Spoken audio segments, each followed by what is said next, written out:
Atom यानी परमाणु के बारे में आपने तो सुना ही होगा। जब से आपने सुना होगा तब से आपके मन में ये सवाल तो आते ही होंगे, एटम क्या है और ये कैसे बना होता है? हमारी दुनिया क्या एटम से मिलकर बनी है, यानी हमारा ये रियल वर्ल्ड एटम से बना है? इन सारे सवालों का जवाब मिलेगा आपको इस वीडियो में। इस वीडियो को अंत तक जरूर देखें। दोस्तों, वीडियो शुरू करने से पहले हमारे चैनल ओनली साइड एच को सब्सक्राइब कर लो और बगल में लगे बेल आइकन को भी दबा लो, क्योंकि मैं साइंस से रिलेटेड टॉपिक्स पर नए नए वीडियो लाता रहता हूँ, वो भी बिल्कुल सिंपल लैंग्वेज में। एटम यानी परमाणु वो पार्टिकल है जिससे दुनिया का हर ऑब्जेक्ट बना होता है, चाहे पानी हो या प्लास्टिक, सोना हो या चांदी। सिंपल लैंग्वेज में कहे तो एटम वो फंडामेंटल यूनिट है जिससे दुनिया का हर ऑब्जेक्ट बना है। हमारा शरीर सेल्स से मिलकर बना होता है, पर अब सवाल ये आता है, सेल्स किससे बनी होती है? तो दोस्तों, सेल्स भी एटम से मिलकर बनी होती है। जैसा कि मैंने पहले बताया था कि एटम वो फंडामेंटल यूनिट है जिससे दुनिया का हर ऑब्जेक्ट बना है। दुनिया का कोई ऐसा ऑब्जेक्ट नहीं है जो एटम से ना बना हो। चलो इसको समझने के लिए एक एग्जाम्पल लेते हैं। जब आप किसी ऑब्जेक्ट को तोड़ते जाओगे तो लास्ट में एक ऐसी कंडीशन आ जाएगी कि वो पार्टिकल आगे नहीं टूटेगा।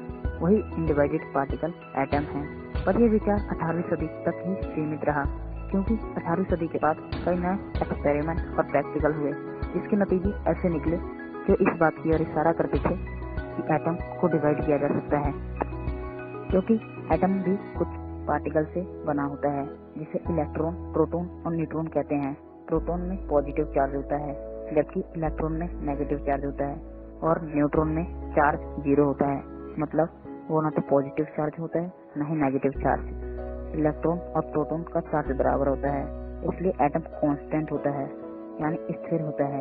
एटम से इलेक्ट्रॉन को निकाला जा सकता है, पर प्रोटॉन और न्यूट्रॉन को नहीं निकाला जा सकता, क्योंकि इलेक्ट्रॉन प्रोटॉन के चक्कर लगाता है, जबकि प्रोटॉन और न्यूट्रॉन एटम के सेंटर में होते हैं। किसी एटम में प्रोटॉन और इलेक्ट्रॉन का नंबर बराबर होता है। एग्जाम्पल के लिए, अगर किसी एटम में प्रोटॉन 8 हैं तो इलेक्ट्रॉन भी 8 ही होंगे। अब आप सोच रहे होंगे, सारी चीज एटम से बनी है तो सबकी प्रॉपर्टी यानी क्वालिटी अलग अलग क्यों होती है? जैसे पानी, सोना और कार्बन एक दूसरे से बहुत अलग अलग होते हैं और उनका बिहेवियर अलग अलग होता है। तो दोस्तों, ऐसा किसी एटम में इलेक्ट्रॉन और प्रोटॉन के नंबर की वजह से होता है। हर प्रकार के मैटर यानी पदार्थ में एटम के अंदर प्रोटॉन की संख्या अलग अलग होती है। जैसे ऑक्सीजन में, यानी ऑक्सीजन के एटम में प्रोटॉन और इलेक्ट्रॉन 8 होते हैं, जबकि हाइड्रोजन में, यानी हाइड्रोजन के एटम में इलेक्ट्रॉन और प्रोटॉन 1 होते हैं। दोस्तों, आपको जानकर हैरानी होगी कि एटम का 99% भाग खाली स्पेस होता है। अब आप अंदाजा लगा सकते हैं कि प्रोटॉन और इलेक्ट्रॉन कितने छोटे होते हैं। एटम का पूरा मैस उसके सेंटर में होता है। मेरा कहने का मतलब है, प्रोटॉन के सामने इलेक्ट्रॉन का मैस ना के बराबर होता है, और इलेक्ट्रॉन प्रोटॉन से बहुत छोटे होते हैं। जैसे एक फुटबॉल के सामने एक मटर कुछ भी नहीं होता। अब आते हैं नॉलेज की बात पर। पहला एटॉमिक थ्योरी यानी परमाणु सिद्धांत जॉन डाल्टन ने दिया था। इलेक्ट्रॉन की खोज ब्रिटिश फिजिकोलॉजिस्ट जे थॉमसन ने किया था। प्रोटॉन की खोज ई गोल्डस्टीन ने की थी, और न्यूट्रॉन की खोज जे चैडविक नामक वैज्ञानिक ने की थी। एटम के अंदर खाली स्पेस का पता ई रदरफोर्ड ने लगाया था।